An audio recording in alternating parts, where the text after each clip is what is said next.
Assalamualaikum dan salam sejahtera. Hai, nama saya Siti Nakshikin binti Jasni. Saya akan menerangkan berkenaan dengan pembangunan wilayah yang saya bina di dalam game Megapolis ini. Pertama sekali, ingin saya nyatakan di sini bahawa wilayah ini saya berikan nama sebagai wilayah Nora. Okey, oleh itu, mari kita tengok di sekitar wilayah Nora ini. Ini merupakan di sekitar kawasan wilayah Nora yang dapat dilihat. Okey. Di dalam wilayah Nora ini terdapat sumber semula jadi iaitu yang terdiri daripada tumbuh-tumbuhan, sayur-sayuran, buah-buahan, getah, mineral, logam dan kayu. Mercu tanda bagi wilayah Nora ini ialah sebuah menara yang terdapat di tengah-tengah wilayah, di mana menara ini diberi nama sebagai Menara Foyu yang mempunyai ketinggian sebanyak 455 meter. Mengapa saya susun wilayah ini adalah kerana saya akan menerangkan terlebih dahulu di bahagian kawasan timur untuk wilayah ini, iaitu di mana ini merupakan kawasan-kawasan perkilangan atau sektor-sektor industri yang mana ianya saya letakkan bersebelahan dan berhampiran kerana ia merupakan di hujung kawasan wilayah tersebut dan jauh dari kesesakan lalu lintas. Malahan sektor-sektor ini terdiri daripada sektor industri kecil, sederhana dan besar, dan dia diletakkan berhampiran bagi memudahkan urusan pengedaran bahan mentah untuk penghasilan produk. Malahan kedai-kedai untuk penghasilan produk seperti perabot, peralatan perumahan juga berhampiran dengan kilang-kilang tersebut bagi urusan penghantaran barang. Di sini dapat menjimatkan kos penghantaran dan menjimatkan masa. Seterusnya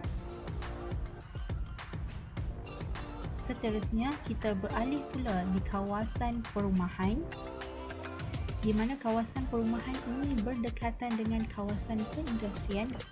Ini bagi memudahkan urusan para pekerja untuk ulang alik ke tempat kerja. Dan di sekitar kawasan perumahan ini saya sediakan juga kemudahan-kemudahan yang dapat dinikmati oleh penduduk di sekitar ini. Antaranya ialah seperti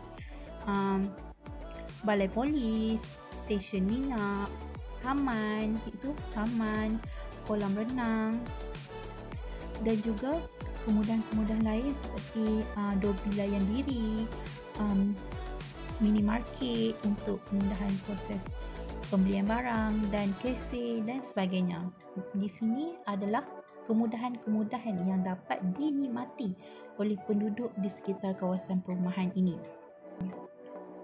Seterusnya kita beralih pula di bahagian tengah wilayah, di mana saya menyediakan kemudahan-kemudahan kepada para penduduk. Okey, yang pertama saya sediakan hotel, dua hotel di mana penduduk atau para pelancong yang datang ke wilayah ini dapat membuat pilihan sama ada ingin hotel yang berkos rendah atau hotel yang lebih banyak kemudahan, iaitu hotel 5 bintang. So di sini penduduk atau pengguna dapat memilih di antara dua hotel yang mereka inginkan. Seterusnya, kemudahan yang dapat saya sediakan adalah pusat hiburan, di mana pusat hiburan ini merupakan kelab dan ini merupakan pawagam. Okey, seterusnya saya juga sediakan apartmen kepada para penduduk di sekitar ini, dan ini bangunan yang tertinggi ini merupakan shopping kompleks. Saya juga cipta pusat sukan kepada para penduduk, di mana pusat sukan ini berada di tengah-tengah wilayah dan ianya masih dalam proses persiapan kerana dia memakan masa yang sangat lama, kerana pusat sukan ini dibina mempunyai pelbagai kemudahan aktiviti untuk bersukan. Malahan saya sediakan juga stesen minyak bagi di kawasan pertengahan wilayah ini, dan di kawasan ini juga, di hujung kawasan ini terdapat sebuah universiti, di mana universiti ini saya berikan sebagai Universiti Cita, dan saya sedia juga kemudahan-kemudahan kepada para pelajar. Akhir sekali, banyak kemudahan yang telah saya cipta, iaitu antaranya ialah bekalan elektrik dan bekalan air yang mencukupi, di mana bekalan elektrik saya menggunakan tenaga solar dan bekalan air menggunakan teknologi yang tinggi untuk memberi ke semua penduduk menikmati bekalan elektrik dan bekalan air yang mencukupi bagi menampung aktiviti harian mereka. Malahan juga kemudahan seperti jalan raya adalah kemudahan yang berkualiti tinggi untuk memudahkan urusan penduduk menikmati dan menjalankan aktiviti harian mereka. Oleh itu, ini merupakan pembangunan wilayah yang telah saya cipta, dan sekian, terima kasih.